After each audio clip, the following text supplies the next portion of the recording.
Happy Monday sa inyo mga bossing! Ngayon ho, may nagtatanong ho sa atin na bossing, bakit daw lagi silang olat sa kanilang mga laro? Ano bang pamamaraan paano makakabawi at maging maayos ang ating mga alaga? Baka may tips ka ba dyan na mabibigay o conditioning man lang para makatulong ito sa aming maliliit na magmamanok? Bali yan ho ang kanyang mensahe sa atin na anong pamamaraan daw para naman makabawi naman sila. Una ho mga bossing, meron na ho tayong pamamaraan na about sa pagkukonditioning at pagkakarbo loading at pagkikiping sa ating mga alaga.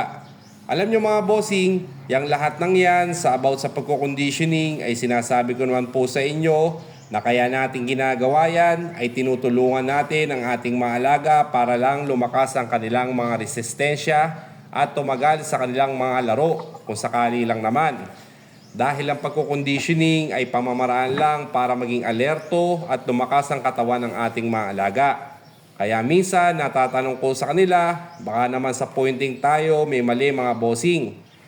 Kasi ang pointing ay dyan natin malalaman kung ang ating mga alaga ay okay na para sa kanilang mga laro. Hindi naman 100% na maayos, pero alam mo, at alam na sa sarili natin, ang inyong alaga ay okay ang galaw at hindi ma-o-off at hindi stress or kahit na sipon or lagnat sa loob ay wala. Kaya ang pointing ho ay ang bawat handler lang ho ang makakita noon sa galaw ng ating mga alaga. Kaya minsan natatanong ko din yan, baka ako hindi maayos ang pointing natin. Kahit na may sipon or lagnat na sa loob ay hindi nyo pa napapansin dahil nahihirapan masyado sa conditioning or exercise na binibigay nyo. May nangyayari ho kasing ganyan, bigla na lang magdadahilan ng ating alaga. Pero bakit pinipilit pa natin? Kaya pag-aralan ho natin ang kilos ng ating mga alaga. At yung mga ipot din nila mga bossing, tinitiyak ko sa inyo sa araw ng kanilang mga laro. Pag nag-drop yan ang lusaw, mas mainam na ho na i-stop nyo na muna ang kanilang mga laro.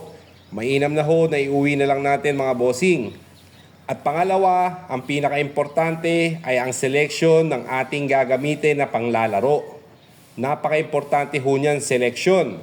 Dahil dito nasasala natin at nakikita natin ang isang alaga natin na consistent sa kanilang mga nilalaro. May natural na talagang magaling sa ating mga alaga. At naniniwala din ako sa hindi maayos na alaga. Alam niyo na po yung ibig sabihin natin doon mga bossing. Kaya ang kailangan lang talaga natin mga bossing at pinupunto ko ay mag-selection ho tayo. Huwag yung madampot lang natin ay okay na. Mas mainam na nakakagayak ang ating alaga. Selection siya, tama ang pagpo-point natin at conditioning natin at idagdag na rin natin yung tama din ang maghahanap ng kaparehas ng ating mga alaga. At yung syempre yung pagtatari. At syempre din mga bossing, yung haluan din tayo ng konting swerte. Kaya kapag okay lahat ng yan, ay siguradong maglalaro ng maayos ang inyong alaga. Hindi natin tiyak lahat, pero siguradong ibibigay niya ang lahat. At isang tips, hindi nakukuha sa mabilisan ng proseso. Dahil tandaan nyo mga bossing, kung gayak tayo sa kanilang mga laro, mas isipin nyo na mas gayak ang inyong katapat. Maraming salamat po mga bossing. God bless po.